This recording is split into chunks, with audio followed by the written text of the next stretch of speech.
Hello, fellow dreamweavers. Welcome back to Sleepy History Tales, where history unfolds under the gentle hum of a distant lullaby. Find yourself a cozy spot, perhaps nestled under a warm blanket with a mug of chamomile tea beside you. Let the soft glow of a candle gently illuminate your space, casting dancing shadows on the walls. Dim the lights, let your worries drift away on a summer breeze. Are you settling in comfortably? Perhaps from the bustling streets of London or the vibrant shores of Sydney. Wherever you are tuning in from tonight, I hope this peaceful atmosphere finds you well. Don't forget to like and subscribe for more sleepy tales as we journey through the ages together. Now, close your eyes and imagine. The biting wind whips across your face. The scent of salty sea air mingles with the sharp tang of pine. You're a skilled shipwright in the late 8th century, your calloused hands tracing the grain of ancient oak. A powerful chieftain awaits your masterpiece, a longship strong enough to weather the fiercest storms, swift enough to outpace any enemy, a vessel destined to carry warriors on a raid across the unforgiving North Sea. But time is short, resources are scarce, and the fjord's unpredictable weather threatens to delay your work. Tonight, we'll discover how you'll rise to the challenge.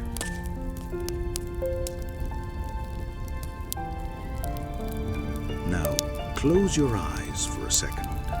Imagine you are standing on the windswept shores of a Norwegian fjord. The biting wind whips across your face, stinging your cheeks and carrying the salty tang of the sea. A formidable figure, silhouetted against the gray sky, addresses you directly. It's the chieftain. His voice a low rumble that carries over the sound of the waves crashing against the rocky shore. He needs a longship, and he needs it fast. A raid is planned, a vital raid, he stresses, the success of which hinges entirely on a seaworthy vessel built by your capable hands. You feel the weight of his words, the pressure of an entire community's hope resting squarely on your shoulders. You can almost feel the collective breath held, waiting for your response. His words paint a vivid picture, the rich lands beyond the sea ripe for the taking. He speaks of gleaming treasures and fertile fields, enough to feed the entire village through the harsh winter ahead. This isn't just about plunder, it's about survival. You briefly wonder if he's ever considered the, shall we say, unconventional approach of simply asking politely. The sheer audacity of the thought makes a small, involuntary chuckle escape your lips. The wind immediately whips it away, lost to the vastness of the sea. You look out at the fjord, the water a dark, swirling mirror reflecting the stormy sky. The air is sharp and cold, a taste of the ocean's vastness. The scent of pine tar and freshly hewn wood fills your nostrils, a familiar comfort, a promise of work to come. A rough-hewn timber yard stretches behind you, overflowing with the raw materials of your upcoming endeavor. The trees felled lay haphazardly, some of them almost as tall as your family's long house back home. You note some are Norway spruce, their characteristic reddish bark visible. This fact is important for determining their strength and flexibility, vital aspects for building a longship. You feel a sudden urge to measure the chieftain's head to see if it might fit snugly into one of the larger logs. That would certainly keep the raid on schedule. You quickly dismiss the thought. A good shipbuilder never lets their fantasies distract them from the task at hand. You see that scattered amongst the spruce are several majestic oaks, the oaks of the fjords, as some of the older shipwrights called them. Scholars still debate the precise origins of this exceptionally hard timber, some suggesting it might be a variant of a long-lost species. You know that choosing the right wood is crucial. The quality of the timber will determine the Longship's seaworthiness, its ability to withstand the fierce storms of the North Sea.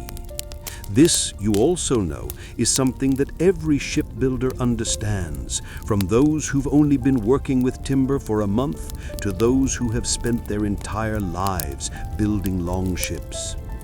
Your hands instinctively brush against the rough bark of a nearby pine, its texture familiar and comforting. You wonder if the chieftain ever got seasick. Such a thought does seem comical when you consider his unwavering resolve. The chieftain's words echo in your mind, the urgent need for speed, the community's reliance on your skill. The weight of their expectation weighs heavy, but you are not intimidated. You are a shipbuilder, and this is what you do. You are ready. You take a deep breath, the cold air filling your lungs. You have a ship to build. Do you begin by selecting the best timber or by gathering your crew?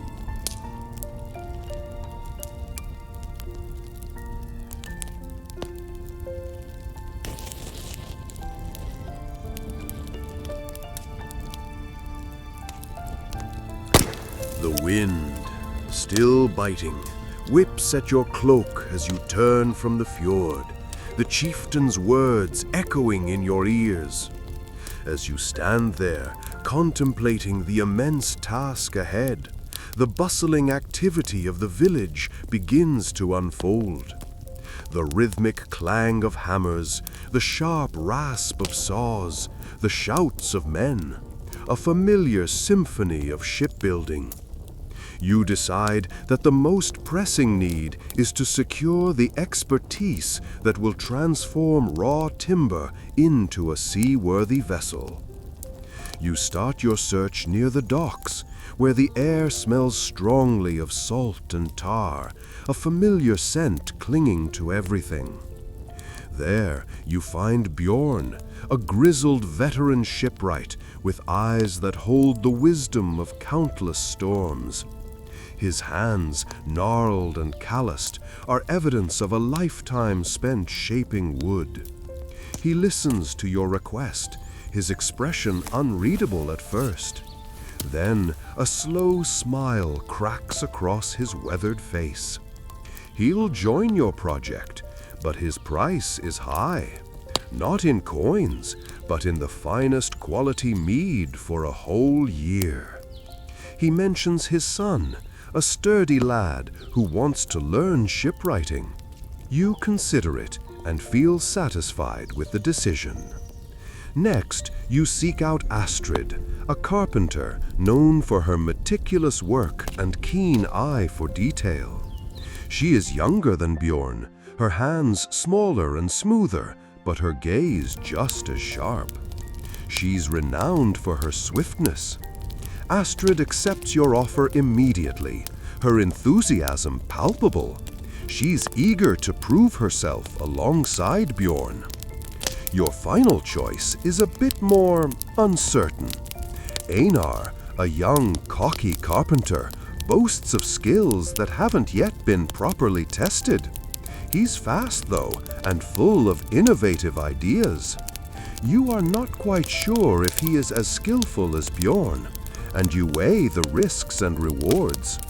You agree with him only after he promises to follow the advice of more experienced shipwrights.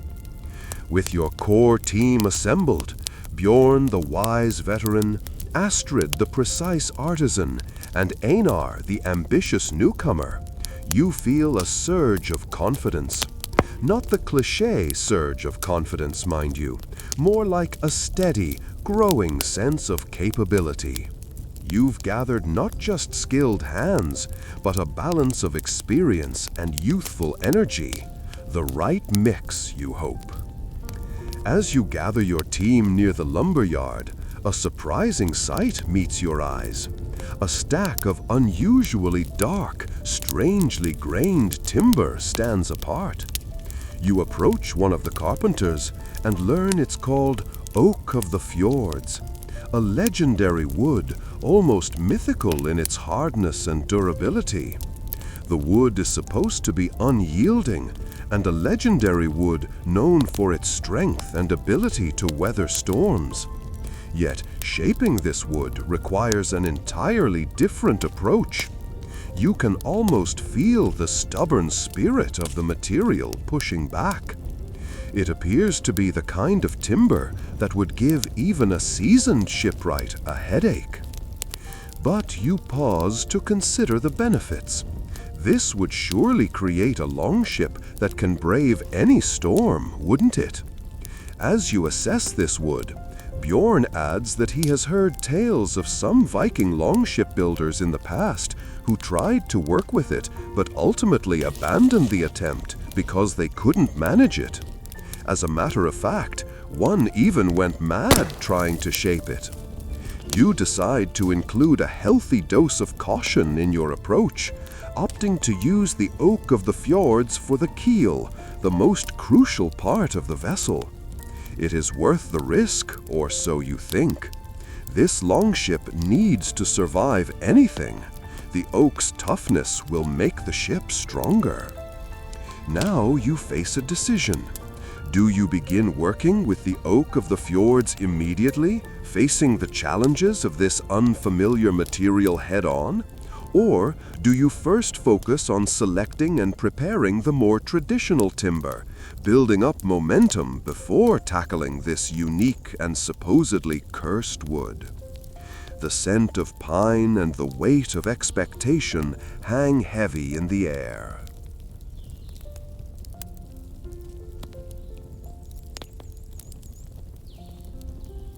You stand before a pile of traditional pine and the mysterious Oak of the Fjords, ready to make a crucial decision about which wood to use first.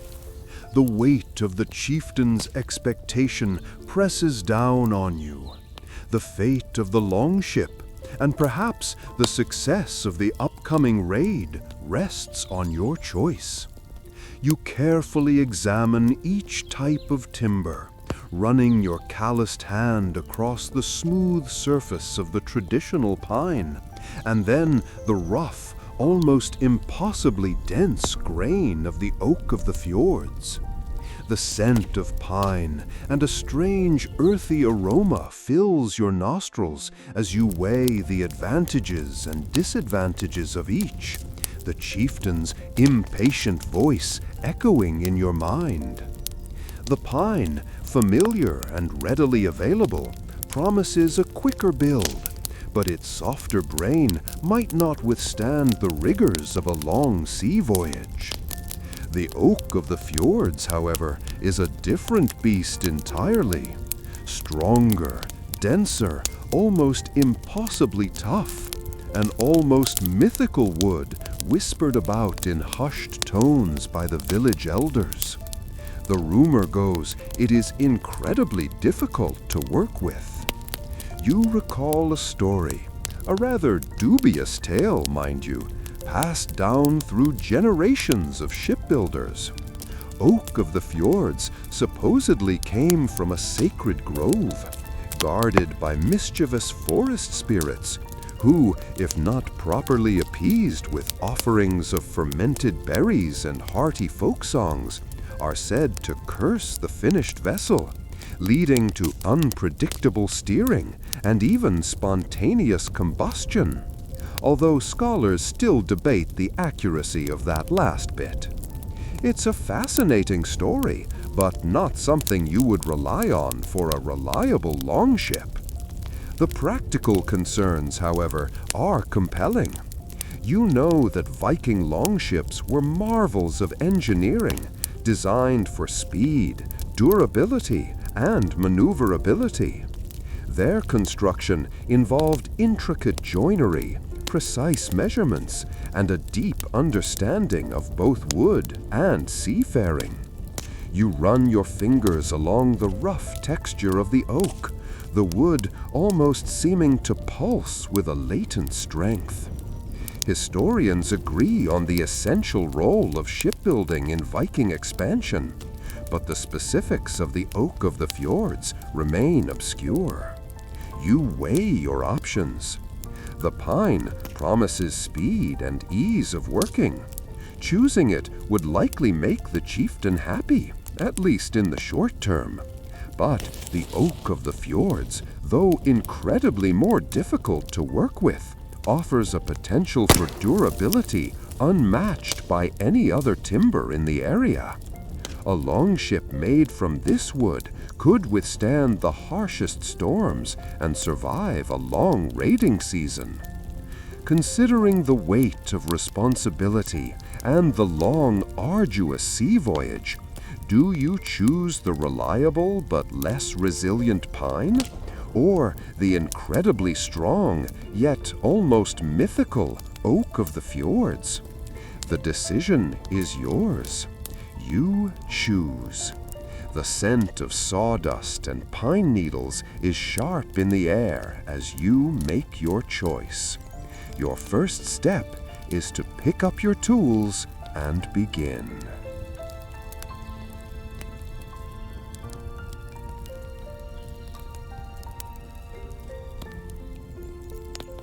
As you stand at the edge of the ancient pine forest, the weight of community expectation settling upon your shoulders like a thick wool cloak, the task before you begins to unfold.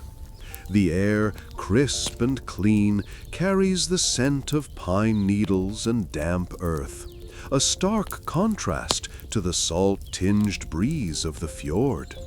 You take a deep breath, the cold air filling your lungs, and step into the shadows of the towering trees. Sunlight filters weakly through the dense canopy, dappling the forest floor in shifting patterns of light and shade. The silence is almost palpable, broken only by the occasional rustle of leaves and the distant call of a bird. You feel a strange mixture of anticipation and apprehension. This is where the true work begins. You choose to start with the keel, the backbone of the longship.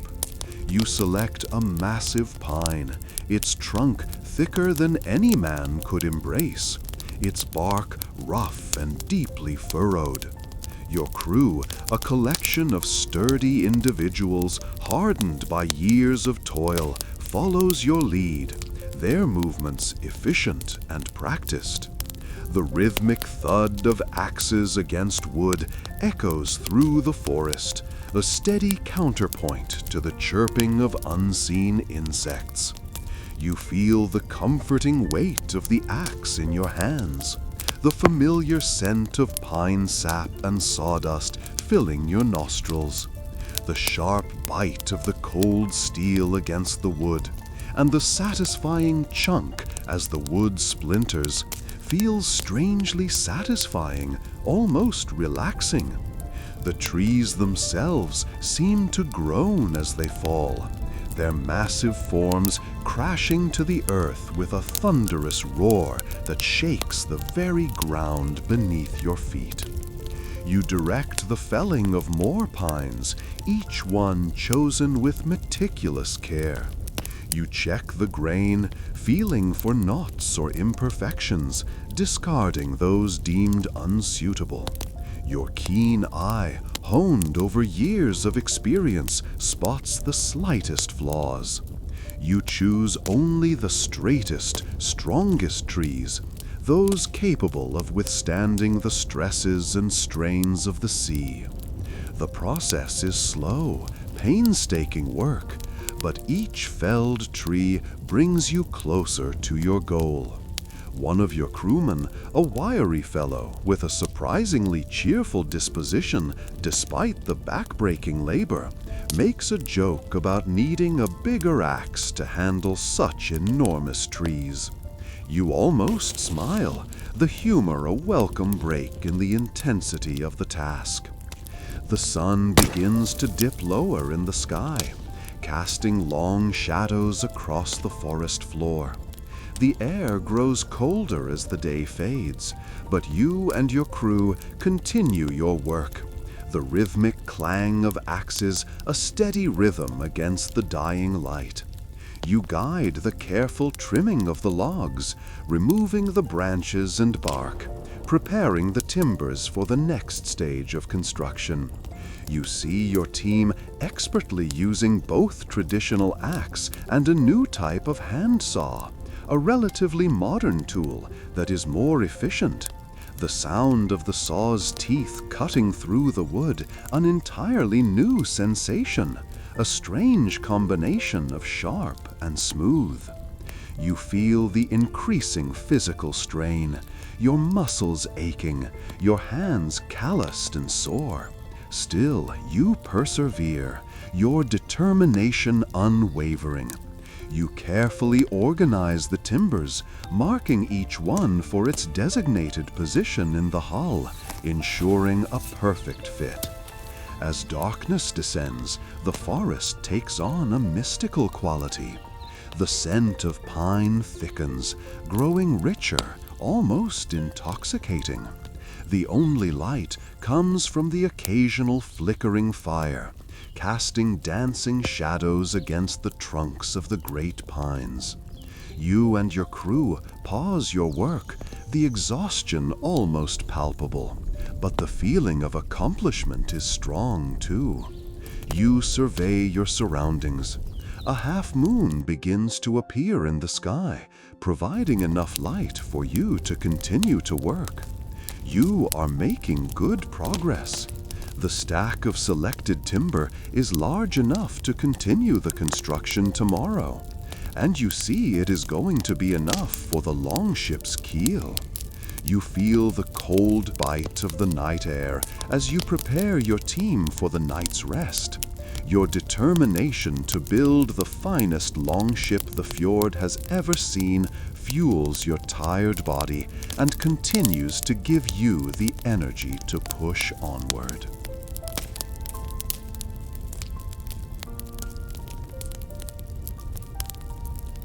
You awaken to the rhythmic clang of the blacksmith's hammer, the scent of coal smoke and hot iron drifting on the morning breeze, a familiar smell that beckons you towards the forge. The lingering scent of pine from yesterday's work still clings to your clothes, a subtle reminder of the immense task ahead. You stretch, your muscles protesting the day's labor to come, and head towards the forge, the sounds growing louder with each step. The morning light, weak and pale, barely penetrates the gloom of the forest surrounding the forge, casting long, dancing shadows that seem to writhe like the smoke rising from the smithy's chimney. You approach the forge, a low, squat building of blackened stone, the heat radiating from its open door like an invisible hand. Inside, the air is thick, not with the heavy, cloying air of stale smoke, mind you, but with the sharp, clean smell of coal smoke mingled with the metallic tang of hot iron. The blacksmith, a powerfully built man with arms like tree trunks and eyes that glitter with intensity, stands before his anvil, his silhouette illuminated by the fiery heart of the forge. He's humming a tuneless, almost offensively cheerful song about a troll losing his false teeth, a fact he somehow finds deeply hilarious. The rhythmic clang of his hammer continues, each strike echoing the steady beat of a relentless drum. You approach, feeling the intense heat on your face. The blacksmith, whose name you have learned is Bjorn, greets you with a gruff nod, a puff of smoke escaping his lips as he speaks. He points to a pile of gleaming, still warm iron, meticulously shaped into rivets, axe heads, and the ornate fittings that will adorn your longship. "The finest iron in all of Norway," he boasts, a hint of pride in his voice. "From the mines of Kongsberg, no less. They say the ore there is blessed by the gods themselves," though some scholars are still arguing about the accuracy of that particular claim, of course. This is where the actual craftsmanship comes into play. This is not just some random collection of metal. This is artistry that has been honed over years, even generations. You carefully inspect his work. Each rivet is perfectly formed, its head smooth and flawless. The axe heads are honed to a razor sharpness, their edges gleaming dully in the firelight. You notice one axe head seems slightly off-kilter, a small imperfection, barely visible to the naked eye. You decide not to point it out. Bjorn would likely take great offense. You appreciate the beauty of the work that has gone into making these, knowing this is more than just rivets and tools. It's a symbol of how their civilization and skills are able to come together to allow them to conquer the seas. These are the tools that will determine the future of this whole raiding party. Bjorn, sensing your approval, gestures to a smaller pile of tools, chisels, adzes, and specialized instruments you've seen in other boats that are specifically designed for building ships. He explains that he's made some modifications based on a design you've sketched, a specific type of chisel for working with the denser oak of the Fjords wood you chose. "A devil of a wood, that," he mutters, wiping his brow with a grimy rag. "Takes a special tool to tame its temper, almost as stubborn as the chieftain's daughter when she doesn't get her way." You laugh quietly at his words, understanding both the challenge of the wood and the character of the chieftain's daughter. The blacksmith's forge is a small world of its own, an intense place filled with smoke, sweat, and incredible skill, ready to empower you to conquer the seas.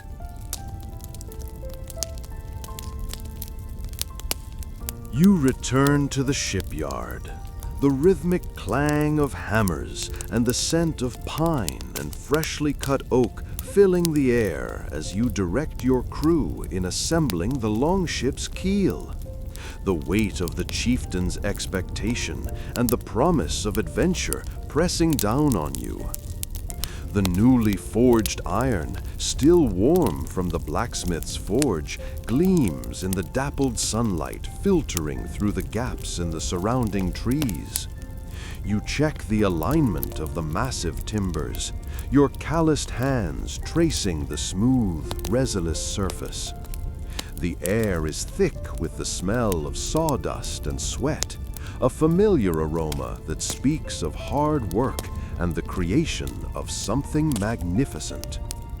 One of the younger apprentices, bless his heart, almost drops a heavy timber onto your foot. "Oops, sorry, boss," he says. The whole crew laughs, a brief moment of levity in the midst of the intense focus. You watch as your team expertly fits each piece of timber into place, the sound of wood groaning and settling under their combined strength. You instruct them on the precise placement of the ribs, ensuring the hull's strength and symmetry. The process is intricate and demanding, requiring careful planning and unwavering precision. Each member of your crew plays a crucial role. The experienced shipwright guides the less skilled apprentices, his gruff voice dispensing instructions with surprising patience. The sun climbs higher in the sky, casting long shadows across the shipyard. The wind whispers through the trees, carrying with it the salty tang of the nearby fjord. You pause to wipe the sweat from your brow, the scent of pine and sawdust heavy in the air. You feel the weight of responsibility, the knowledge that the success of this venture rests on your shoulders. This is a vessel intended to take your crew, your shipmates, into the unknown, and it is a testament to your combined skill and determination. And as the keel takes shape, you feel a surge of pride.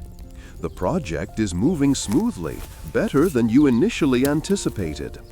You briefly consider the potential issues and challenges and weigh your options. You decide to check on the progress of the Oak of the Fjords timber preparation. As you make your way across the shipyard, the rhythmic pounding of hammers continues, a constant reminder of the intense labor involved. You notice how the sun reflects off of the metal and how it gleams amongst the timber. You can see the gleam of sweat on some of the men's foreheads despite their relentless work, and take a moment to admire their commitment to the task. You arrive at the site where the Oak of the Fjords is being processed. The rough, almost impossibly dense grain of the wood is proving difficult to work with. You watch as the shipwrights struggle, their faces strained with effort. You consider whether to continue using this unique and challenging type of timber, or to switch back to the easier-to-handle pine. The rough and unusual quality of the wood is truly something remarkable. The scent of earth and something slightly sweet wafts up from the wood, a unique contrast to the strong pine aroma that pervades the rest of the shipyard. You almost stumble over a loose plank, and one of your apprentices chuckles. "Perhaps we should name the ship the Stumbling Serpent," he suggests. You take a deep breath, the fresh air clearing your thoughts. You assess the situation carefully weighing your options. You realize that while it is certainly harder to work with, the Oak of the Fjords is indeed a superior material, that the extra difficulty is worth the added strength and resilience of this rare wood. You decide to persevere, believing that the additional durability will be worth the extra effort. You decide to continue and instruct your team to continue their work. You feel a renewed determination, a quiet confidence in your ability to overcome any obstacle. The Longship, once merely a collection of timber and iron, is steadily becoming a reality.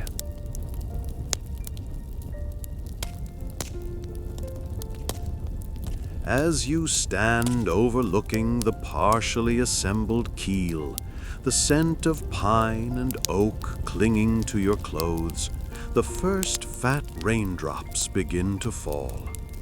The sky, moments ago a bruised purple, now boils with a furious gray. The gentle lapping of the fjord against the shoreline intensifies, morphing into a brutal assault. A fierce storm, a tempest of wind and rain, descends upon the fjord, threatening to destroy the partially built longship and delaying its completion. The wind howls a mournful song, whipping the rain into a frenzy as it batters against your exposed skin. You see the exposed timbers of the longship begin to shudder under the force of the wind. The rhythmic clang of hammers, the soundtrack of your progress, is swallowed by the roar of the elements. Your crew, initially startled, quickly springs into action, securing the exposed timbers with ropes and hastily constructed coverings. The scent of pine and oak is now overwhelmed by the sharp tang of salt and the musty smell of the approaching deluge. One of the younger carpenters, bless his heart, tries to cover the keel with a sail that was intended for the finished longship, not as a raincoat for the wood. It's ambitious. You shout instructions above the wind's shriek, your voice raspy from the effort, but your words, despite the din, find their mark. Years of experience have taught you how to read the signs of a coming storm. This storm, however, is different. It's vicious, unrelenting. The rain lashes down in sheets, turning the shipyard into a muddy swamp. You feel the biting cold seep into your bones despite your thick woolen tunic. The wind threatens to tear the partially constructed longship from its moorings. You make a difficult decision.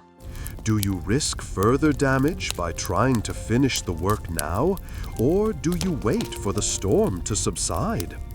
A voice in your head suggests that waiting might also be a risky move, considering the chieftain's impatience. But then again, if you get killed trying to work through the storm, the project won't ever get finished, will it? Your gut twists with the urgency of the situation.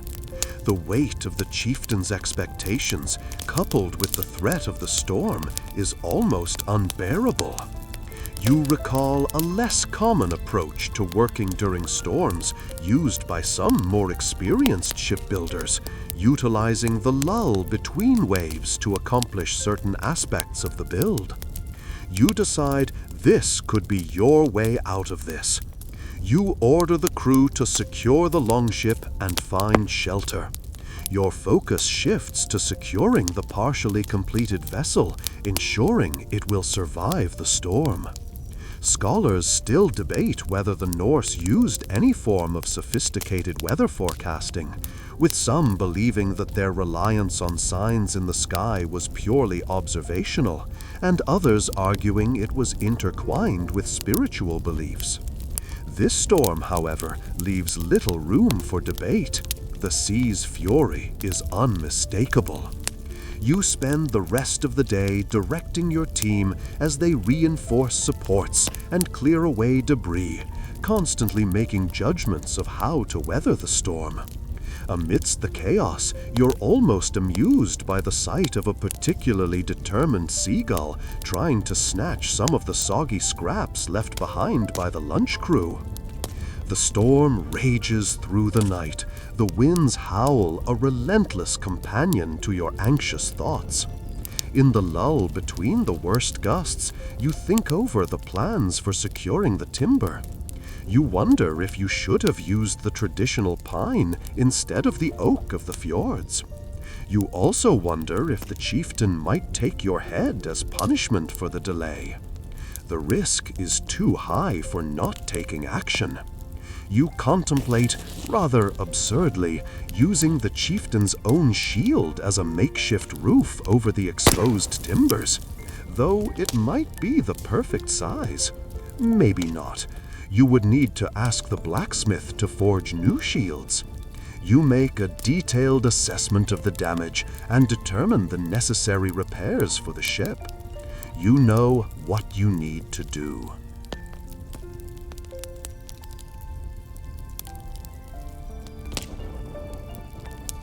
The biting wind howls a mournful tune around you, carrying the scent of salt and splintered wood.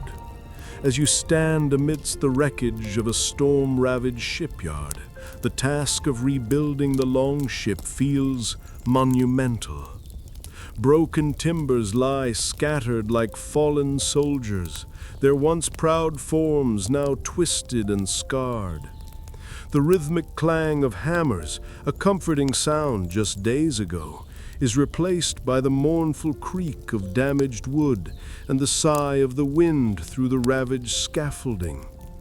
You run a hand over the splintered remains of the keel, the rough texture a stark contrast to the smooth grain you'd felt just hours before.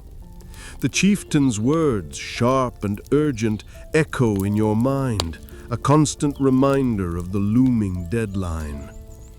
You carefully survey the damage, your boots crunching on shards of wood and scattered tools. The storm has not only delayed the construction, but has also scattered your carefully selected timber, creating additional hurdles.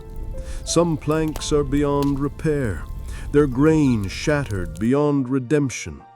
Others are salvageable, but will require extensive work.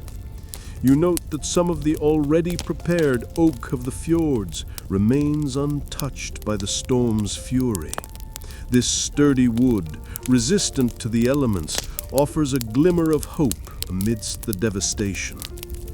The question before you is a weighty one. Do you try to salvage what's left of the damaged pine, hoping to conserve time and resources? Or do you start anew, felling new trees from the dense forest, ensuring the integrity of the Longship, but risking a further delay? The choice hinges on balancing the chieftain's impatience with the structural soundness of the vessel, a crucial decision that will determine the success or failure of the entire project.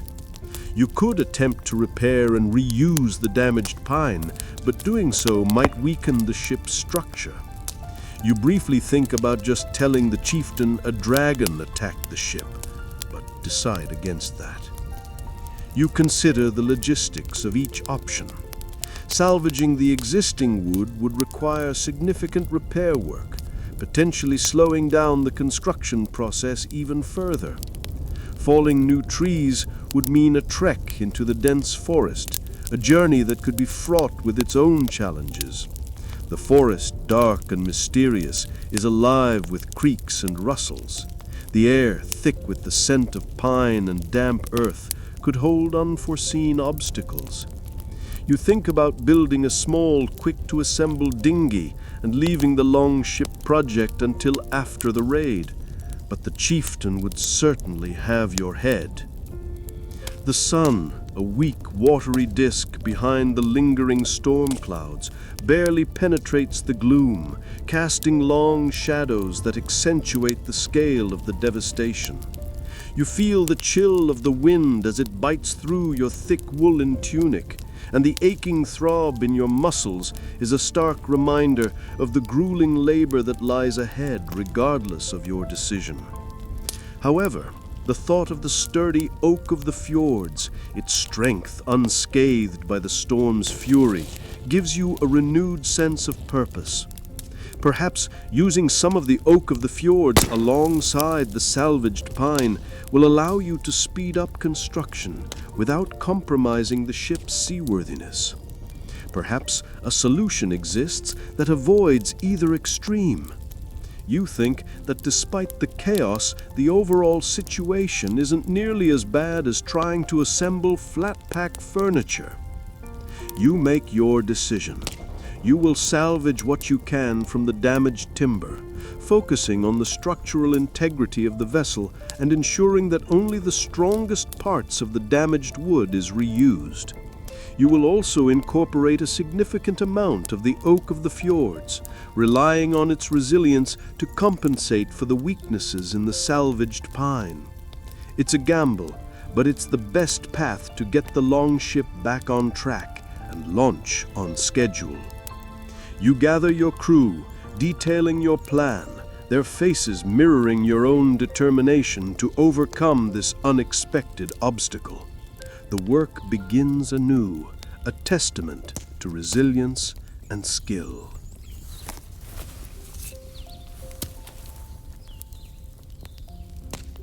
You awaken to the rhythmic clang of the blacksmith's hammer, the scent of coal smoke and hot iron drifting on the morning breeze, a familiar smell that beckons you towards the forge. The lingering scent of pine from yesterday's work still clings to your clothes, a subtle reminder of the immense task ahead. You stretch, your muscles protesting the day's labor to come, and head towards the forge, the sounds growing louder with each step. The morning light, weak and pale, barely penetrates the gloom of the forest surrounding the forge, casting long, dancing shadows that seem to writhe like the smoke rising from the smithy's chimney. You approach the forge, a low, squat building of blackened stone, the heat radiating from its open door like an invisible hand. Inside, the air is thick, not with the heavy, cloying air of stale smoke, mind you, but with the sharp, clean smell of coal smoke mingled with the metallic tang of hot iron. The blacksmith, a powerfully built man with arms like tree trunks and eyes that glitter with intensity, stands before his anvil, his silhouette illuminated by the fiery heart of the forge. He's humming a tuneless, almost offensively cheerful song about a troll losing his false teeth, a fact he somehow finds deeply hilarious. The rhythmic clang of his hammer continues, each strike echoing the steady beat of a relentless drum. You approach, feeling the intense heat on your face. The blacksmith, whose name you have learned is Bjorn, greets you with a gruff nod, a puff of smoke escaping his lips as he speaks. He points to a pile of gleaming, still warm iron, meticulously shaped into rivets, axe heads, and the ornate fittings that will adorn your longship. "The finest iron in all of Norway," he boasts, a hint of pride in his voice. "From the mines of Kongsberg, no less.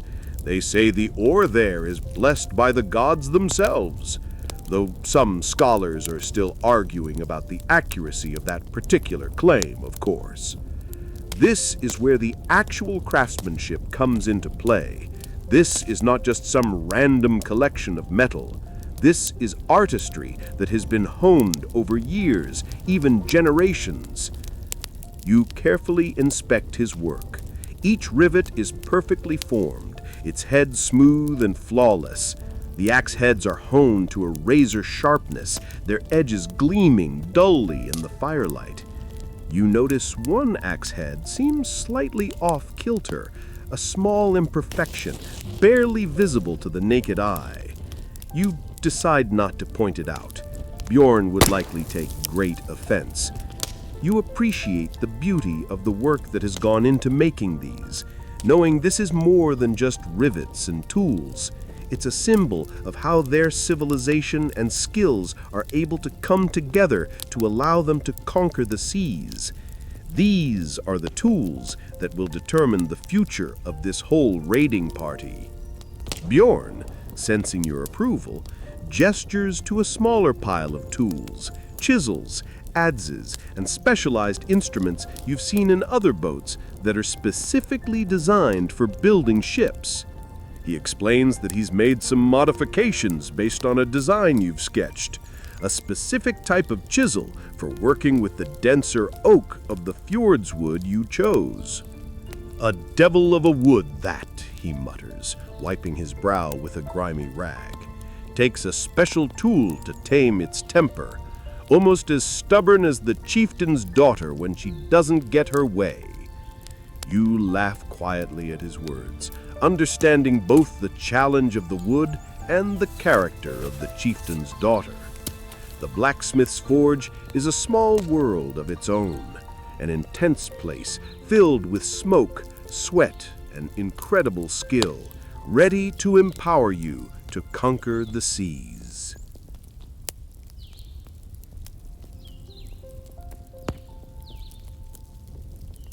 You awaken to the rhythmic clang of hammers and the cheerful shouts of your crew.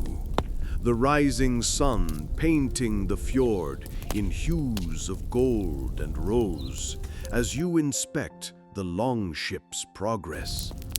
The oak of the fjords gleams with a newly applied layer of protective tar, its dark grain contrasting beautifully with the lighter pine. The scent of pine and tar is strong, mingling with the salty tang of the morning air. You run a hand along the smooth, newly planked side, feeling the satisfying solidity beneath your fingers. The keel, strong and true, sits firmly in place, a testament to the skill and hard work of your crew. You smile.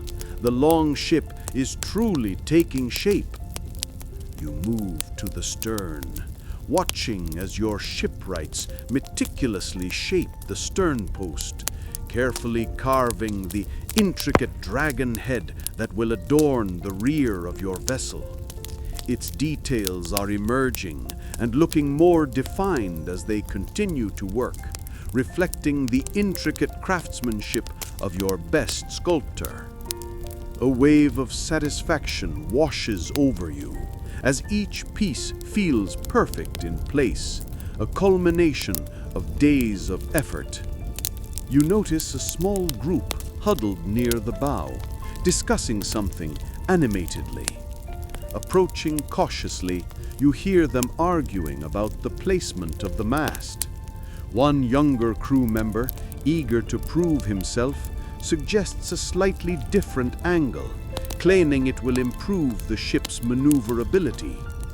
An older, more experienced shipwright counters, arguing for tradition. The younger shipwright is correct. You see his point immediately. Yet, you decide that for now, it is best to continue with the traditional placement to maintain order. You step in, calmly explaining the advantages of both positions. You decide to compromise. You suggest a small adjustment to the traditional placement, incorporating the younger shipwright's ideas while maintaining the stability preferred by the older man. You explain to both of them that sometimes the old ways still provide the best foundation, and that their contributions will both be needed. You see both of them nod in agreement, the tension dissipating. One of the shipwrights makes a quiet joke about how the chieftain would react to any deviations from tradition. The day progresses smoothly. You oversee the fitting of the oars, the strong wood feeling satisfying under your touch. Each oar is carefully checked and fitted into its perfectly shaped rowlock. You feel the weight of each oar in your hands, imagining the rhythmic power it will unleash once the Longship is at sea. The midday sun beats down, warming your skin, while the sound of hammering and sawing continue throughout the day. Late in the afternoon, you inspect the sails. Their coarse weave feels sturdy and reliable, promising to carry your vessel across vast distances. You check the mast, ensuring it is securely fastened. As the sun begins to dip towards the horizon, casting long shadows across the fjord, you stand back and survey the Longship. It sits proudly on the stocks, a magnificent vessel ready to take to the water. It is almost ready for the launch. You feel a surge of pride and accomplishment, a sense of satisfaction that comes from creating something beautiful and powerful with your own two hands. The scent of the pine and the oak of the fjords hangs heavy in the air, mingling with the sea salt. You find yourself almost chuckling at the memory of the blacksmith's joke about using the chieftain's oversized shield as a hull template.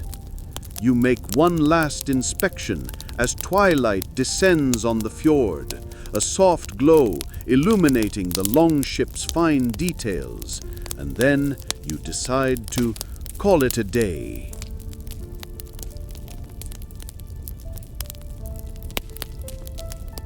As the stars fade and the first light touches the fjord, the almost complete Longship, a magnificent beast of wood and iron, stands poised for its launch, a testament to your skill and your crew's hard work. You feel a familiar tightening in your chest, a blend of anticipation and nervous energy. The air is crisp, carrying the scent of pine tar and the salty tang of the fjord. You run a hand over the smooth, newly oiled wood of the gunwale, the cool surface a stark contrast to the warmth of your skin. The rhythmic creak of the wooden scaffolding beneath your feet is a comforting sound, a steady heartbeat accompanying your own increasingly rapid pulse. Today, the Longship will meet the water. You give a final, thorough inspection, checking the ropes, the mast, the sails, every detail meticulously checked and rechecked.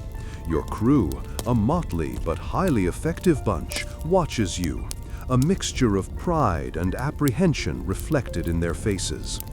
One of the younger apprentices, a lanky lad named Leif, nervously adjusts a rope.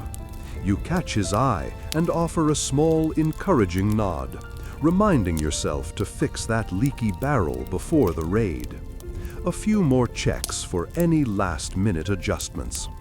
The chieftain arrives, his imposing figure casting a long shadow across the scene.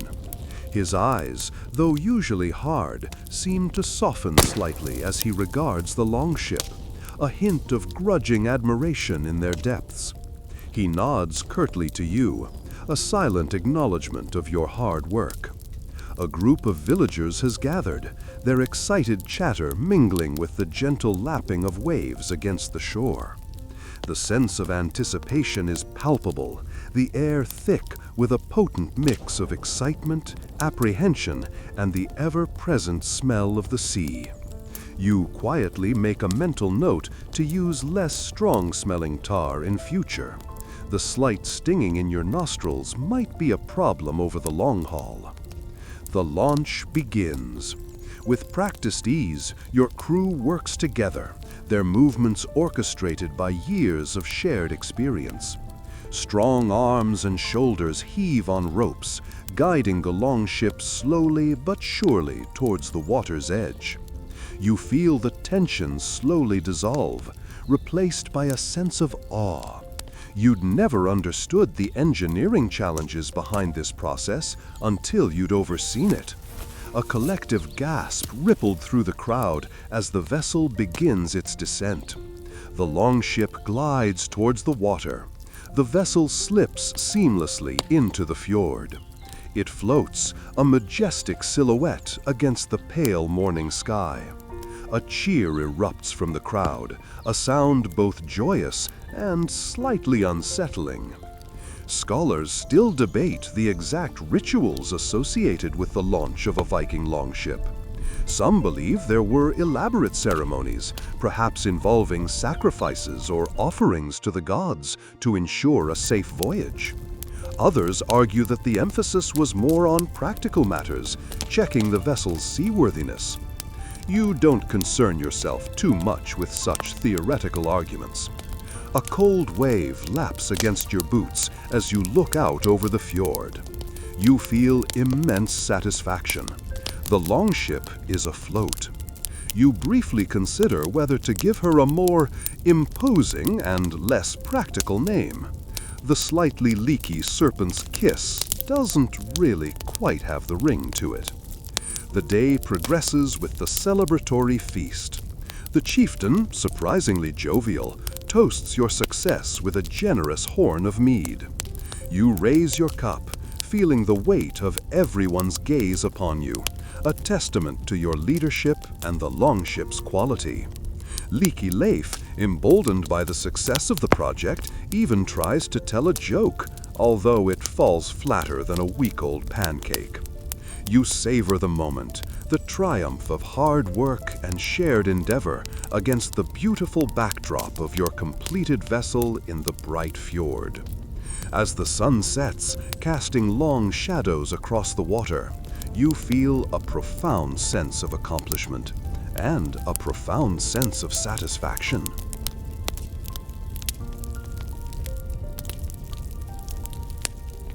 The rhythmic lapping of water against the Longship's hull lulls you into a false sense of security. As you stand on the deck of the Serpent's Kiss, the calm waters of the fjord give way to the restless expanse of the open sea.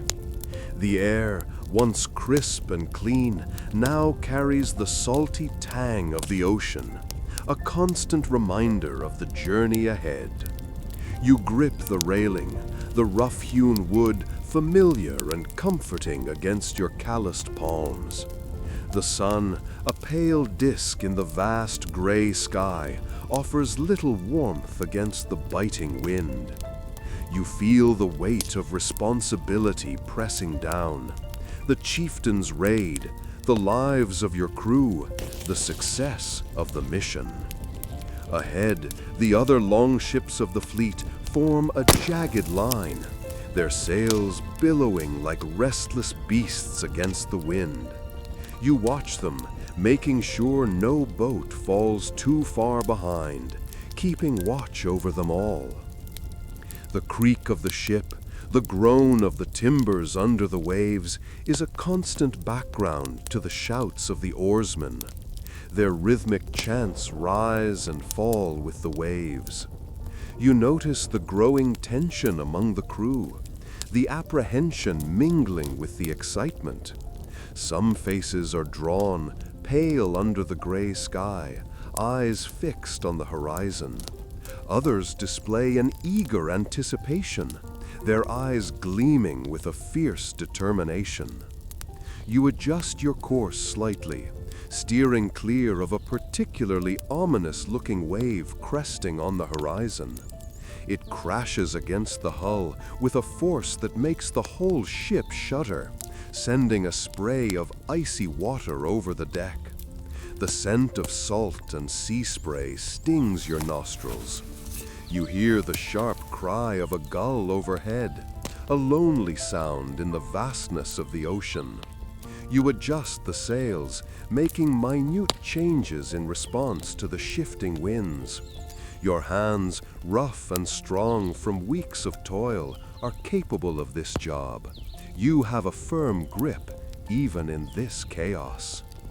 Days bleed into nights, each sunrise bringing a fresh set of challenges. The rhythm of the journey is as unpredictable as the sea itself. The sun, sometimes hidden behind stormy skies, sometimes blazing fiercely, throws long shadows across the deck.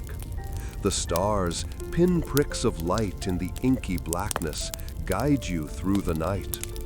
You keep your eyes on the navigation patterns of stars and the waves. You make small adjustments to the course based on the direction of the waves, the position of the sun, and the signs of the wind.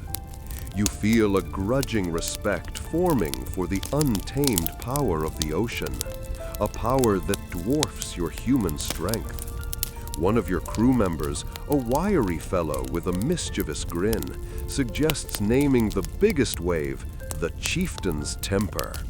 It eases some of the tension, and you all share a laugh. You face several small storms. The weather shifts unexpectedly. You must make quick decisions, adjusting the sails, bracing for sudden squalls, ensuring that the ship weathers the storms. The unrelenting task is not easy. You're exhausted, but your focus remains sharp. There is little room for mistakes out here. You encourage your crew, urging them forward. Their effort is critical for the survival and success of everyone. You share stories to keep their spirits up, mixing tales of old Norse legends with light-hearted jokes. You remind them of the reason for their journey, the promise of plunder, the glory of the raid, the reward waiting for them back home. Another sailor makes a joke about how they'll use the loot to build even better longships, ones that will never get hit by waves. As days turn into nights, you begin to question the weather. You haven't seen land for days, and the horizon seems to stretch endlessly before you. The food supplies are dwindling. You must ration your resources. You are forced to make more difficult choices, cutting back on the crew's already meager rations and making adjustments to the ship's route. The weight of your responsibility for them all feels heavy, crushing. It's hard to manage. But you press on. You navigate by the stars, by the swells of the ocean, by the cries of the seabirds. You are a Viking, hardened by sea and work, and your determination remains as firm as the oak of the fjords at the keel of your ship. You will reach your destination. You will complete the raid, safely returning home. You continue leading the ship through the rough and unforgiving waters of the open sea. The challenge ahead is to navigate the next stage of the journey and endure.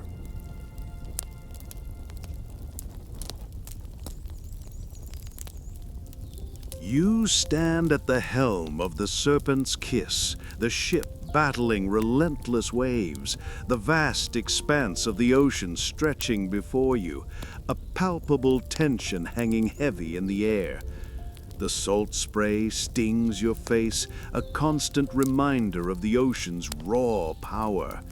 As you grip the helm, a sudden squall descends, the sky darkening ominously. The wind howls, a fierce, angry beast clawing at the sails, threatening to tear them from their masts. The sea rises, churning into monstrous waves that threaten to swallow your vessel whole. You feel the boat lurch violently, the deck groaning under the strain. Rain lashes down, blurring your vision, making it difficult to see what lies ahead.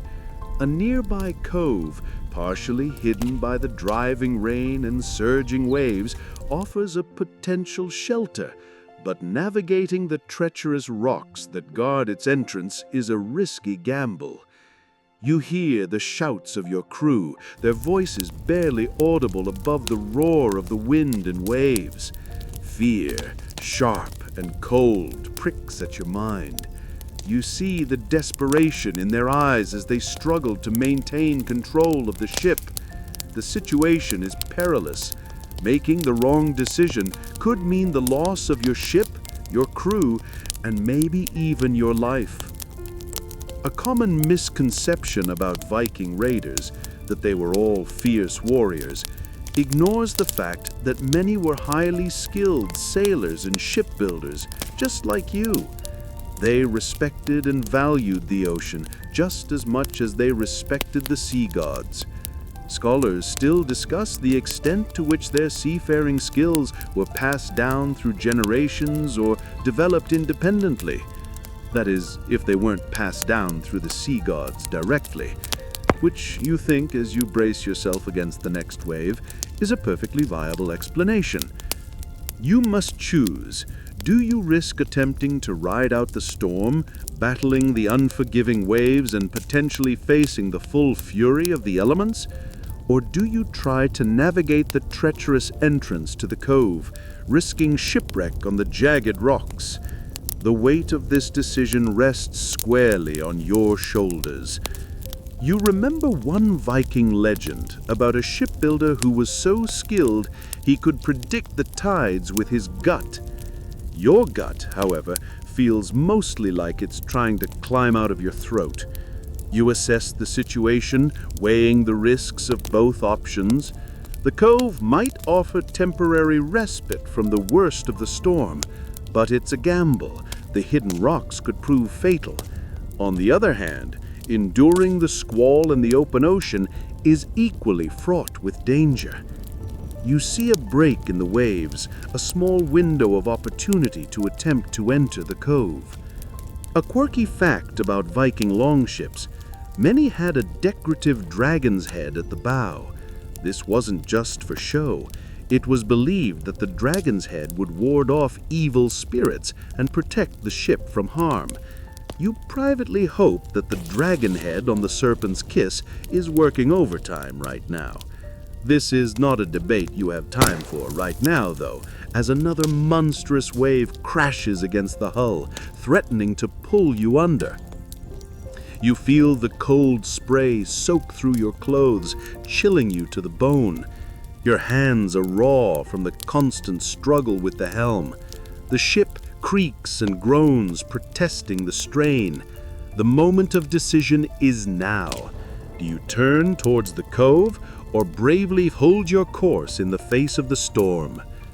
You make your decision, your heart pounding in your chest. You order your crew to prepare for the maneuver, their grim determination reflecting your own. Your hands steady on the helm, you guide the Longship toward the treacherous cove entrance, the wind shrieking like a banshee in your ears. A final immense wave hits, shaking your ship to its very core. But it passes. You are through the treacherous rocks and successfully navigated the cove entrance. You are safe, for now.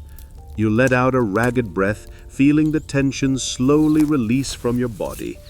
You have taken a great risk, but for now, you and your crew have survived. You secure the Longship as best you can and wait for the storm to pass. You check your supplies while you wait, realizing that you are now short on fresh water and provisions. This sets the stage for another challenge. You awaken to the sound of dripping water and the gnawing hunger in your belly. The chilling realization that the storm shows no sign of abating settles upon you like a shroud. The wind howls a mournful song against the rocks, a relentless battering ram against your temporary refuge. Rain lashes down, a constant drumming against the rough-hewn planks of the cove's makeshift shelter. You see the faces of your crew, etched with worry and fatigue, illuminated by the flickering light of a meager fire.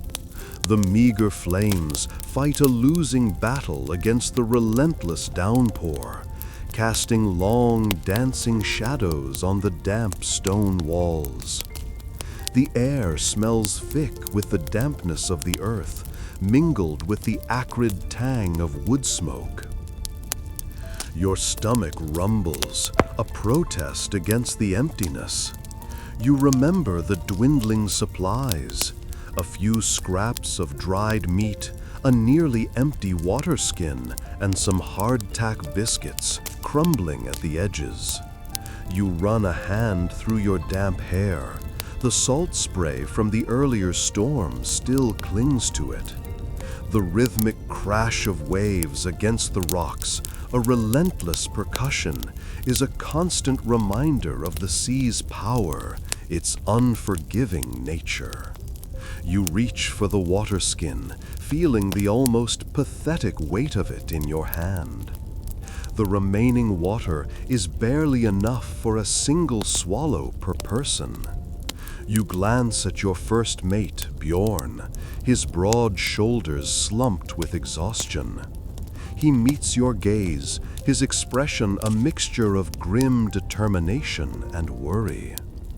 You decide to hold a quick council with your crew, the quiet murmurs of the storm a stark contrast to the urgency in your heart. The storm shows no sign of easing, you say, your voice barely audible above the wind's roar.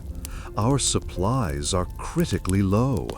We need to decide our next course of action. The men exchange anxious glances. They've faced storms before, but this one feels different, more relentless, more menacing. The oak of the fjords, usually a source of pride, offers little solace in this relentless deluge. You assess the situation, your mind racing through various options. Returning to the open sea during this storm is suicide. Remaining in the cove means risking starvation and potential sickness. Perhaps there's a chance of finding some fresh water further into the cove. Maybe there is a hidden spring or stream. The risk of venturing out is real. What if you stumble upon a crevice and injury is incurred? You consider the option of sending a small scouting party to search for alternative resources while the others stay behind. Or perhaps you should gather the crew and try to repair the Longship despite the ongoing storm. It's a long shot, but it offers the only possible chance of escape. You feel the weight of responsibility pressing down on you. Each choice holds potential consequences. If you choose wrong, you could lead your crew to their deaths. Yet, inaction is itself a dangerous option. This is a test not just of your skills as a shipbuilder, but of your skills as a leader. You must make the decision that best benefits your men. But what is the best choice? You feel the cold seep into your bones. You know that this is a critical moment, a choice that will seal the fate of your men, and by extension, yourself. The decision weighs heavily upon you. You must choose before more time is lost to the storm. The tension is palpable. The fate of your crew hangs in the balance. You feel your own desperation beginning to mingle with the desperation of your men. But even in this dire situation, you manage to catch yourself contemplating that the Longship's name, the Serpent's Kiss, seems rather fitting. Hopefully, this storm doesn't end up being a fatal kiss. You need to act quickly. The storm may relent, but your provisions won't. What is your final decision? Do you venture out to search for a water source? Do you try to repair the Longship in the pouring rain? Do you do something entirely different?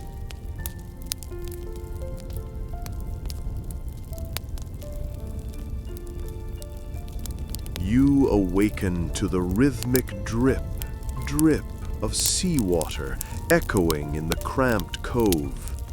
The gnawing hunger in your belly is a constant companion, a low thrumming beneath the heavier weight of worry. The storm, a relentless beast, shows no sign of abating. The wind howls a mournful song, rattling the rocks above and sending spray crashing against the Longship's battered hull. Your crew, huddled together for warmth, are shadows in the dim light, their faces etched with exhaustion and a growing despair. You run a hand through your tangled hair, the salt clinging to the strands like tiny icy claws. You remember the chieftain's words, his urgent demands, now a distant echo in the roar of the storm. This raid, this adventure, feels a long way from the bustling shipyard. You remember your decision to wait out the storm, a choice made with the grim hope of survival outweighing the risk of the chieftain's wrath. Yet, your dwindling supplies of dried fish and water are barely enough to sustain your crew for another day. You find yourself wondering if the chieftain even remembers how to spell provisions. He probably thinks it's some kind of fancy Viking battle cry. Then, you see it. A small, almost imperceptible fissure in the rock face, hidden behind a curtain of cascading water. Curiosity overcoming caution, you squeeze through the narrow opening, the cold, slick rock pressing against your skin. Your heart hammers in your chest. You expect the worst, a dead end, more bleakness. Instead, you discover a small, dry crevice. Within this unexpected haven, there's a small pile of dried fish, surprisingly well preserved considering the dampness of the cove, and a collection of rainwater collected in a hollowed-out section of the rock. The quality of the fish is astonishing. It must be the work of a time-traveling fishmonger. A wave of relief washes over you, but it's quickly tempered by the stark reality of the situation. The supply is meager, barely enough to extend your rations for a few more days. You remember a historical fact that some Viking longhouses had elaborate ventilation systems to prevent smoke inhalation, a testament to their surprisingly advanced understanding of indoor air quality for a time period frequently depicted as all grunts and violence. This small cache of food, however, serves as a microcosm of the larger debate among historians regarding Viking resourcefulness and adaptation. Were they truly as savage as often depicted, or were they pragmatic survivors, capable of innovation even in the face of seemingly insurmountable odds? You need to decide how to ration it. You must choose a method of distribution. Do you divide the fish and water equally, ensuring fairness but potentially not enough to see everyone through the storm? Or do you prioritize the strongest members of your crew, hoping to maximize the chances of survival for those who can assist in the effort to escape the cove? The weight of this decision bears down on you. The flickering light of your torch reveals the anxious faces of your crew. They wait for your decision. You can't help but think that this is all somehow your fault for mentioning the Oak of the Fjords. It's got a serious bad luck aura about it. It's a brutal calculus of survival. Even the most experienced sailors have never seen a storm quite like this. A quirky fringe fact comes to mind. Apparently, some Viking sagas mention mythical creatures said to live in hidden coves, offering blessings or curses to those who find them. This, you remind yourself, is just a bit of waterlogged fish. That, and maybe an odd sense of foreboding. As the storm rages outside, you are making the crucial decisions that will determine the fate of your crew. You've found a small victory, a lifeline of food and water, enough for a small reprieve, but not enough to solve the predicament. The real challenge lies in how to best use this newfound resource. Your decision will be the turning point of the ordeal, potentially deciding life or death for your crew members. You can't help but think that this is all somehow your fault for mentioning the Oak of the Fjords. It's got a serious bad luck aura about it.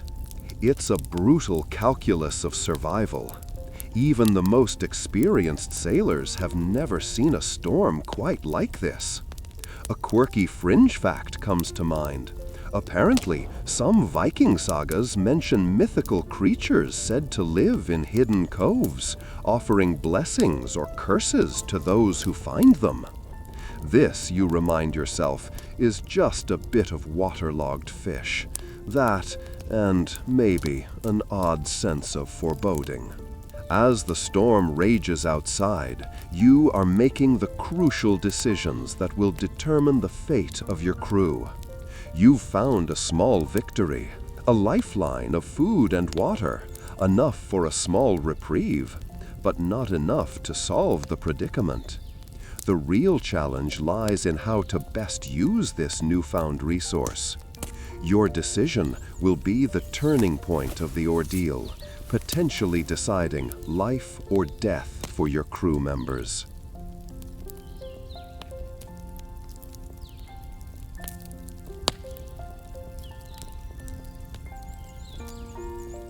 The salt spray stings your eyes, a constant reminder of your precarious situation.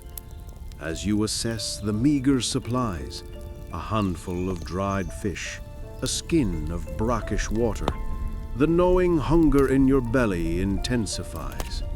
The storm, a relentless beast, howls outside the narrow cove, its fury undiminished. You decide to hold a council, the rhythmic crashing of waves against the rocks providing a grim soundtrack to your deliberations. The flickering light of your oil lamp casts long, dancing shadows on the faces of your crew, their expressions a mixture of exhaustion, fear, and desperate hope. You clear your throat, the sound swallowed by the storm's roar, yet your voice carries a surprising strength.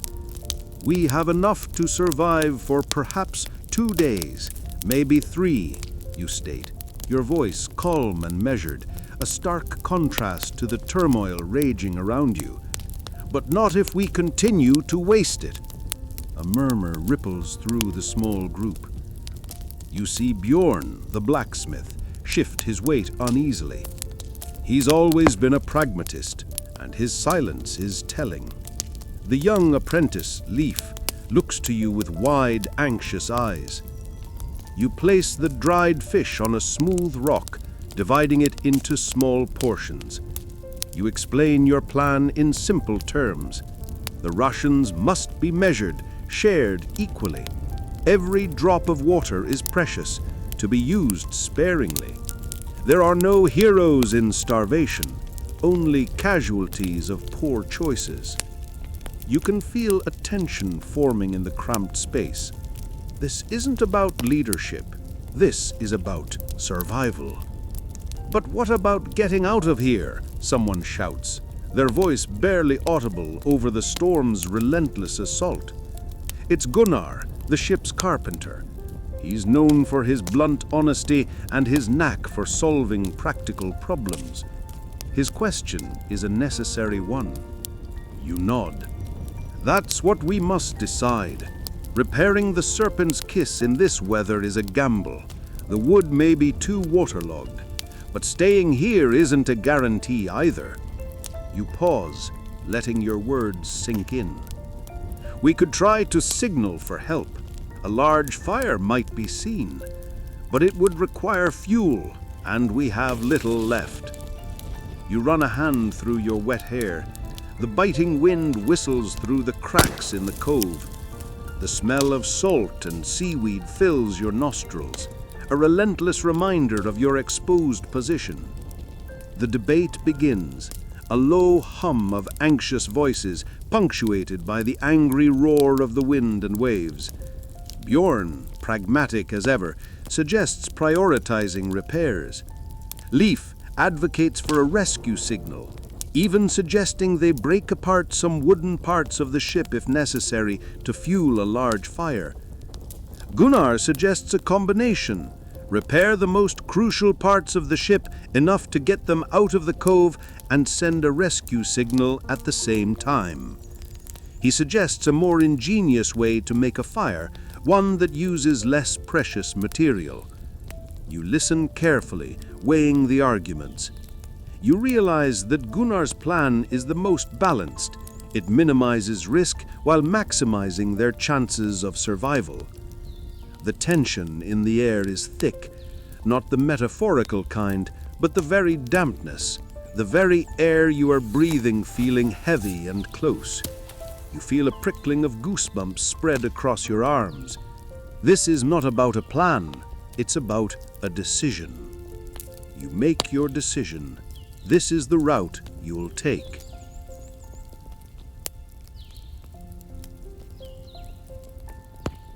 You meticulously repair the Serpent's Kiss's damaged hull. The rhythmic thud of your hammer a steady beat against the howling wind. The resilient oak of the fjords proves invaluable. Its dense grain resists splintering, a stark contrast to the softer pine that succumbed to the storm's fury. Salt spray stings your eyes as you work, the icy water seeping into your worn leather boots. The scent of pine tar and salt mingles with the sharp, metallic tang of blood from a small cut on your hand, a testament to your relentless effort. You almost laugh at the irony. The legendary oak of the fjords, initially met with skepticism, now proves its worth in the face of a furious Norse god's temper tantrum. Meanwhile, you carefully gather driftwood and carefully dried seaweed, stacking them to create a sturdy pyre atop the highest point of the cove, a location you'd previously dismissed as too treacherous to climb in such weather. The wind whips at your cloak, threatening to tear it from your shoulders, a constant reminder of the unforgiving power of the storm. You feel the growing ache in your arms and the stiffness in your joints, but the necessity keeps your hands moving. The flames, when they finally catch, are hesitant at first, spitting and sputtering against the relentless rain before gradually building into a defiant beacon. You chuckle, a rare moment of levity amidst the struggle. You suddenly remember how your grandmother used to say that Viking gods were notoriously bad at fire starting, a fact she'd gleefully shared while telling wildly inaccurate stories of your family's supposed connection to Ragnar Lothbrok. You bet that even Thor himself would have trouble keeping a fire going in this tempest. Scholars still debate the exact extent to which Norse beliefs influenced Viking raiding strategies, whether the gods played a truly inspiring role, or if it was just a convenient narrative for violent acts. The signal fire, however, proves more effective than you dared to hope. Its flames, fueled by the increasingly dry driftwood, dance and leap amidst the storm, casting an eerie flickering light across the turbulent waves. You watch, a mix of hope and exhaustion weighing on you. As the night unfolds, you manage to get enough sleep to rest your weary muscles. You even manage to eat a little bit of the fish, savoring every mouthful of the dried food. You secretly thank the chieftain for not sending the usual rations. If it were the standard salt pork issue, it would have turned putrid, the smell likely to attract several packs of ferocious seagulls and possibly sea monsters. Mainstream historical fact: Vikings were renowned shipbuilders, and their longship designs were remarkably sophisticated for their time, allowing for both speed and seaworthiness. A lesser-known fact: there's evidence suggesting that some Viking ships used a type of tar made from birch bark, providing both waterproofing and a distinctive smell. This process is still subject to ongoing research. You tend the fire through the long night, feeding it constantly with the carefully gathered fuel. Your actions a small yet mighty defiance against the storm's relentless assault. The rhythmic cracking of the wood provides a strangely comforting background noise amidst the chaos, and the smell, though acrid, is familiar, strangely homelike in the terrifying isolation of the cove. With the coming of dawn, your efforts prove fruitful. A distant sail appears on the horizon, slowly growing larger. A wave of relief washes over you. As the night unfolds, you manage to get enough sleep to rest your weary muscles. You even manage to eat a little bit of the fish, savoring every mouthful of the dried food. You secretly thank the chieftain for not sending the usual rations. If it were the standard salt pork issue, it would have turned putrid, the smell likely to attract several packs of ferocious seagulls and possibly sea monsters. Mainstream historical fact: Vikings were renowned shipbuilders, and their longship designs were remarkably sophisticated for their time, allowing for both speed and seaworthiness. A lesser-known fact: there's evidence suggesting that some Viking ships used a type of tar made from birch bark, providing both waterproofing and a distinctive smell. This process is still subject to ongoing research. You tend the fire through the long night, feeding it constantly with the carefully gathered fuel. Your actions a small yet mighty defiance against the storm's relentless assault. The rhythmic cracking of the wood provides a strangely comforting background noise amidst the chaos, and the smell, though acrid, is familiar, strangely homelike in the terrifying isolation of the cove. With the coming of dawn, your efforts prove fruitful.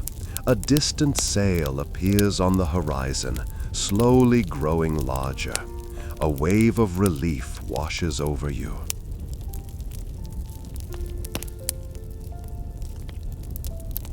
You watch as the rescue ship approaches, a beacon of hope against the storm-ravaged sea.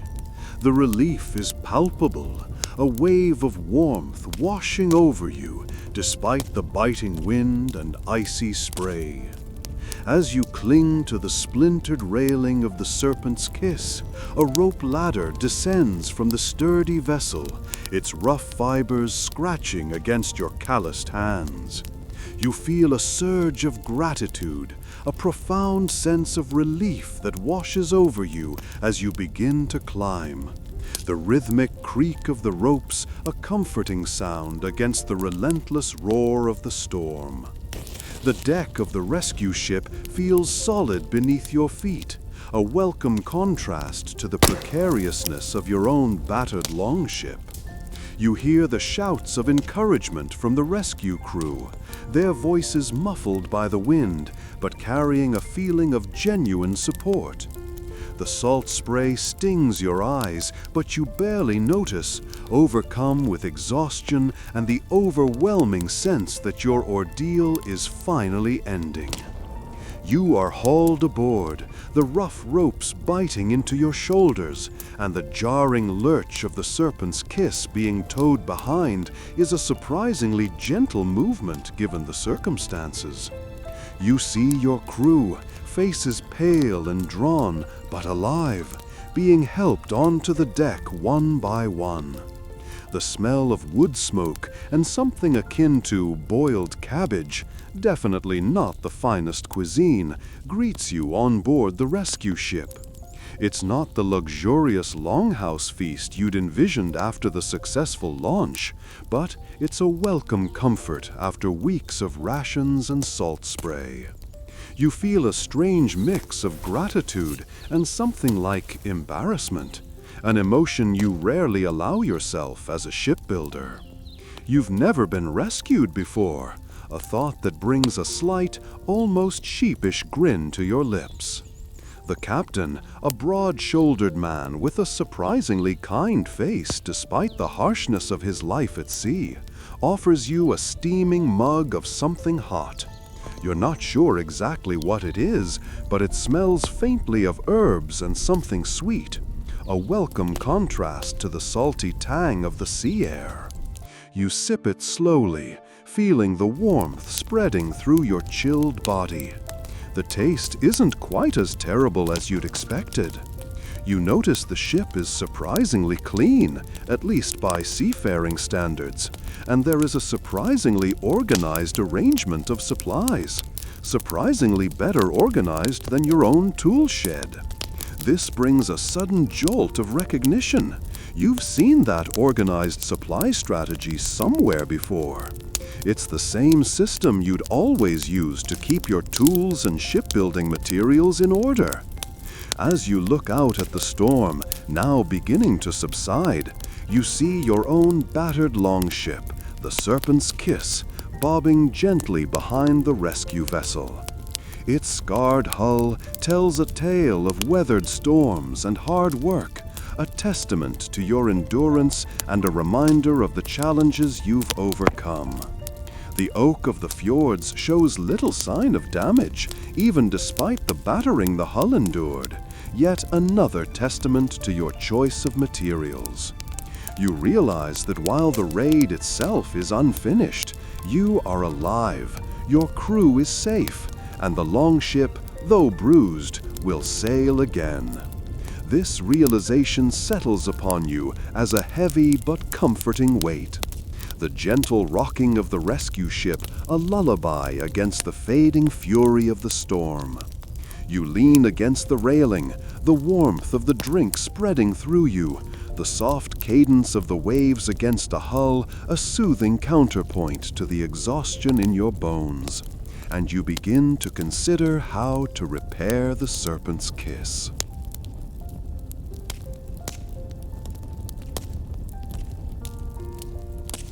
The salt spray stings your face as the rescue vessel docks in the bustling port town of Bergen. As you watch the battered Serpent's Kiss being unloaded, a wave of exhaustion washes over you, but the quiet determination to repair your damaged vessel remains. The air, thick with the smells of fish, tar, and wood smoke, is a stark contrast to the clean scent of the sea.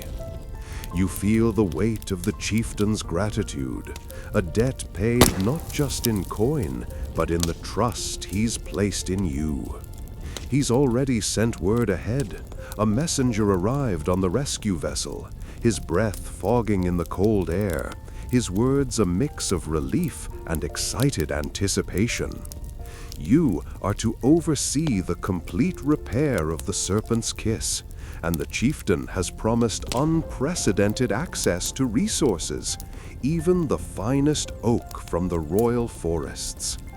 You oversee the transfer of the Longship to a nearby shipyard, its damaged hull a testament to the ferocity of the storm. The townsfolk stare, a mix of awe and pity in their eyes. A wizened old woman, her face etched with the lines of countless winters, whispers something about the ship being kissed by the sea gods. A sentiment that, while charming, does little to ease your immediate concerns. You privately wonder if the sea gods have a particularly bad sense of humor. You're already strategizing repairs, mentally listing the materials you'll need: oak planks, iron rivets, ropes, sails. The wood from the royal forests, that's certainly a good start. The shipyard itself is a hive of activity, a testament to Bergen's position as a major trading hub in the Viking Age. Ships from all over Scandinavia and even beyond are being repaired and fitted. It's noisy, chaotic, a harmonious symphony of clang and creaks that's easy to get used to and strangely comforting. You quickly assess your options and recruit additional skilled craftsmen. You're in charge, but you know you need more hands. You use a combination of persuasion and generous payment. You choose and hire carefully. The port is filled with merchants hawking their wares, silversmiths, blacksmiths, and even a traveling storyteller who spins tales of daring raids and mythical beasts. You overhear a particularly colorful tale about a sea monster that supposedly swallowed a whole longship, but the storyteller describes its mouth as being oddly rectangular. You decide that needs further investigation later. You carefully inspect the damaged hull, assessing the extent of the damage. Much of the oak framing is shattered, and some of the planking requires replacing. You negotiate with local merchants, bartering for materials and securing the best prices. The negotiations are intense, a game of give and take, involving a significant level of haggling and friendly rivalry. One particularly stubborn merchant refuses to lower his prices, claiming his ropes are woven by nymphs and therefore priceless. You subtly threaten to tell the chieftain about his rather suspiciously rectangular ropes. He immediately lowers the price. The repair work begins, a steady rhythm of hammers and saws filling the air. A rumor spreads amongst your team, a rumor that the Serpent's Kiss, thanks to the usage of the legendary oak of the fjords, is somehow magically protected against storms. You aren't sure if this is true or not, though it certainly makes for entertaining conversations amongst your crew. However, scholars are still debating exactly how durable the oak of the fjords really was. There's ongoing debate among historians about the role of women in Viking ship construction. Some believe they were involved primarily in tasks such as weaving sails and preparing food, whilst others theorize their involvement might have been broader, extending to the construction and repair itself. You are certain that at least one of your shipwrights is a woman, although she goes by the name Olaf and has one hell of a beard. It's certainly a topic worthy of a long intellectual discussion, perhaps at some point when things are a little less hectic. The long days are filled with the intense work of repair and rebuilding. You feel the satisfying burn in your muscles as you work side by side with your crew. You carefully inspect each plank, each rivet, each sail. Your ship is taking shape again. The craftsmanship is exquisite. Night falls, and the shipyard is a canvas of flickering torches and shadows. You stand on the dock. You have a plan brewing. This raid will be different, larger, much, much larger.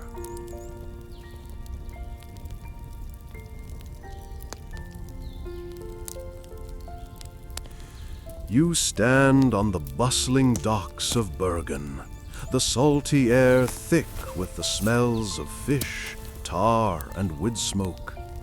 The Serpent's Kiss, though battered, is a testament to your skill.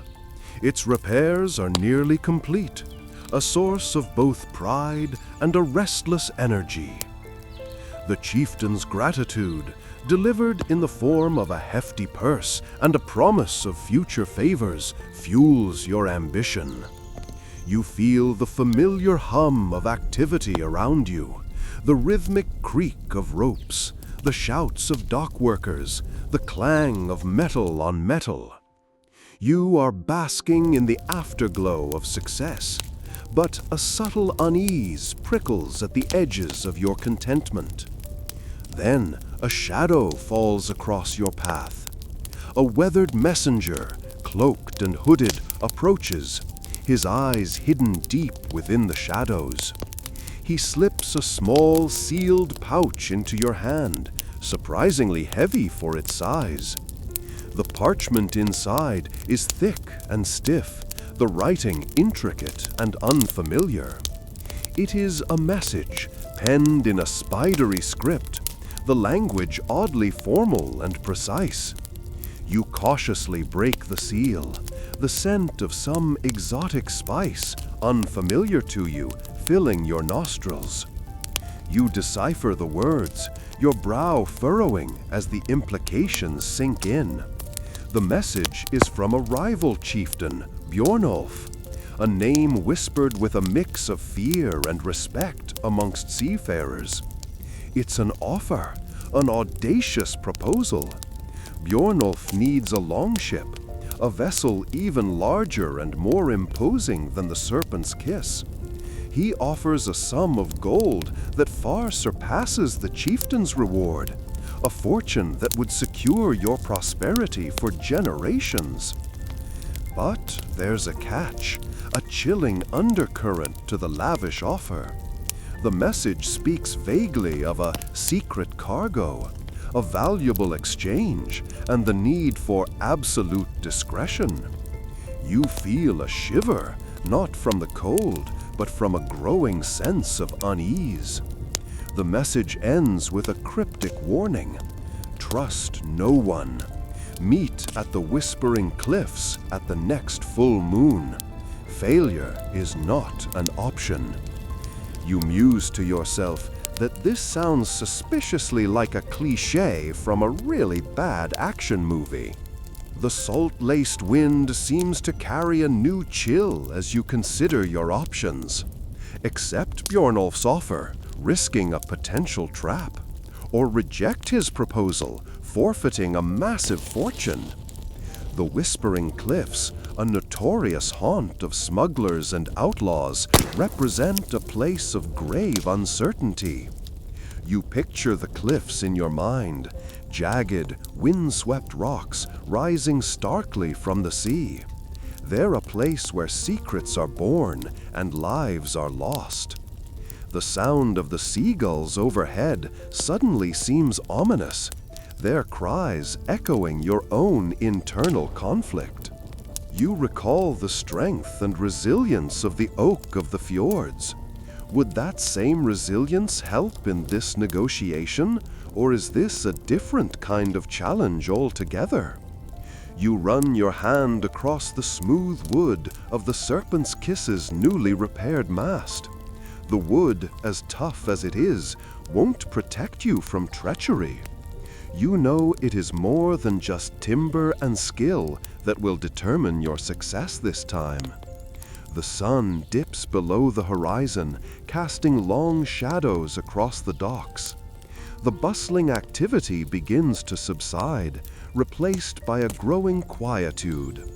The air grows colder. You feel the weight of Bjornolf's offer, the allure of his wealth warring with the instinct screaming danger. You tuck the message away, the foreign spice still clinging faintly to the parchment. You have a choice to make. You decide to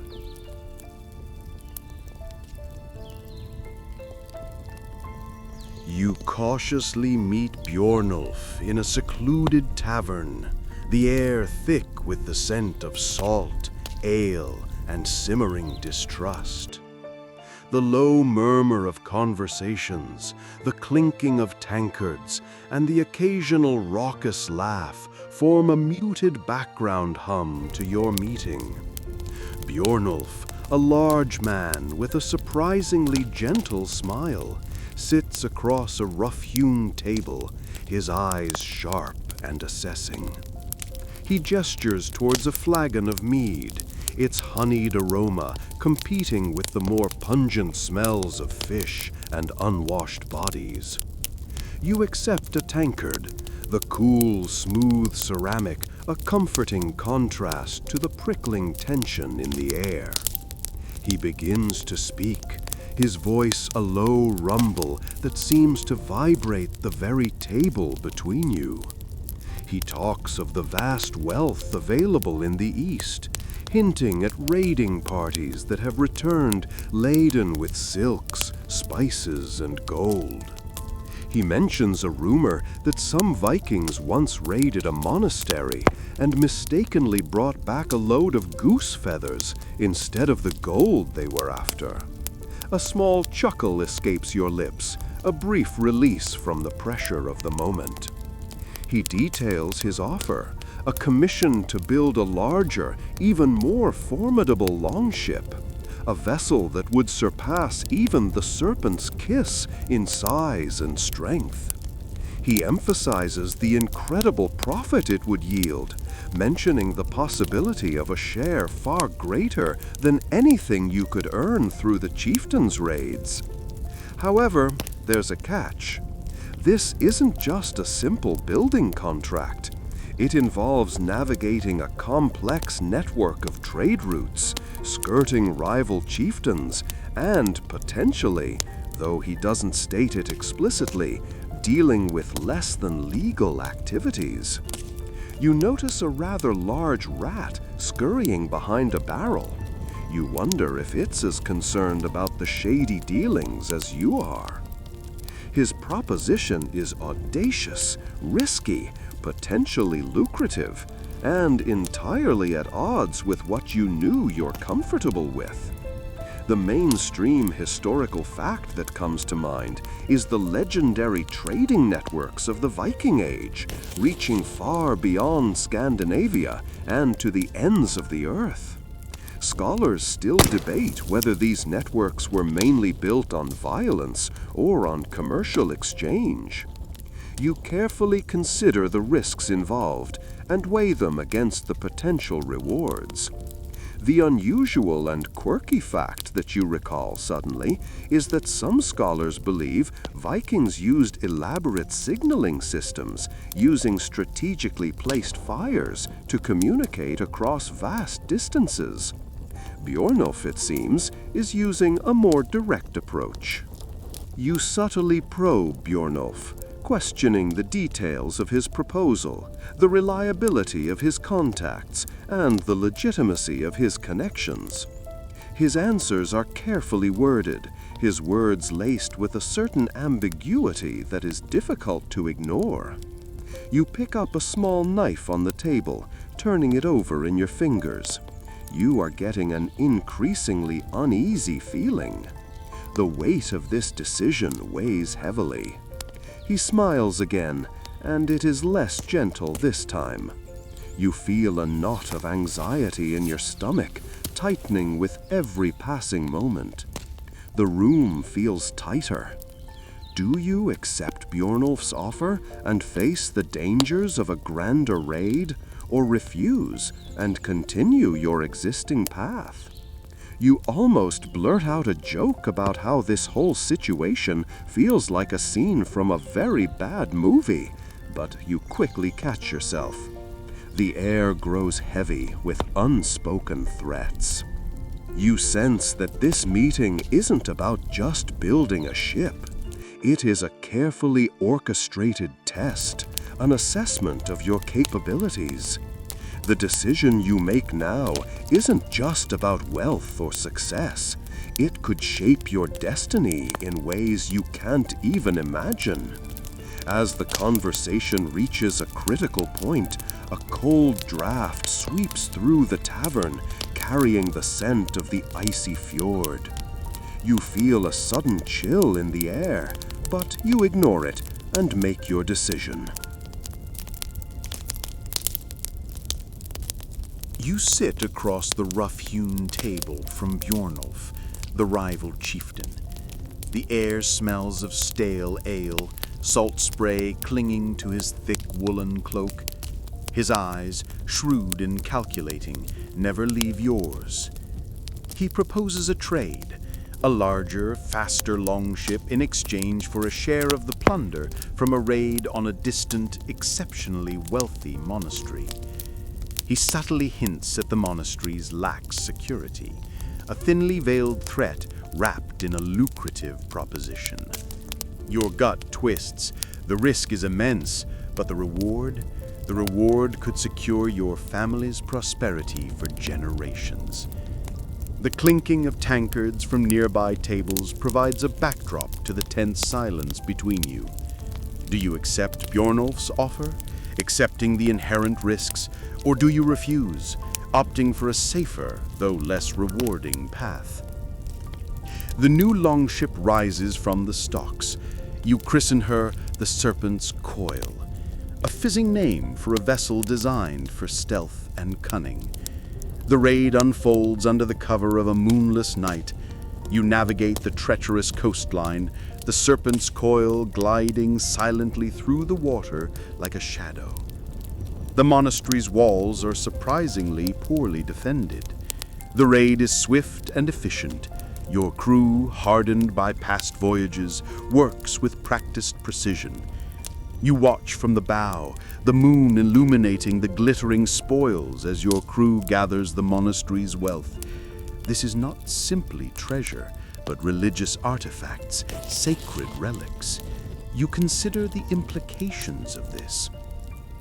As you begin the journey back, a storm, fiercer than any you've encountered, suddenly erupts. The waves crash against the Serpent's Coil, threatening to swallow the ship whole. Bjornulf, his face pale with fear, is a picture of unexpected terror. You remember his words about the monastery being poorly defended and realize that he set you up for a near-certain demise in this treacherous storm. He planned to be betrayed, but you are not so easily dealt with. You shout commands, your voice above the roar of the wind and waves. You, guiding your crew with experience honed over years, manage to skillfully maneuver the Serpent's Coil through the storm's fury. Your exceptional leadership and the strength of the newly built vessel prove invaluable. The storm eventually subsides, leaving you battered but alive, and far richer than you had ever imagined. You return to your village, the Serpent's Coil laden with treasure. The chieftain, initially furious about the risky endeavor, is ultimately impressed by your success. More importantly, you have found something far more valuable than gold or relics. You are now trusted, revered, and your family is financially secured, ready to endure any future difficulties. You have built exceptional ships, but have also developed an even greater skill, understanding and controlling your own destiny. You have escaped the serpent's coil of Bjornulf's betrayal and are finally at peace, knowing you are the master of your own fate. The journey ends not with mere riches, but the quiet satisfaction of a job well done, and the comfortable knowledge that you have outwitted treachery and secured a promising future. The sound of the waves against the shore is now a gentle lullaby, not a threat. You chuckle to yourself, imagining Bjornulf's face when he hears the news of your survival and of your newfound wealth, and secretly chuckle over all the monastery's stolen relics and trinkets that now belong to you and your family. You are the master of your own destiny.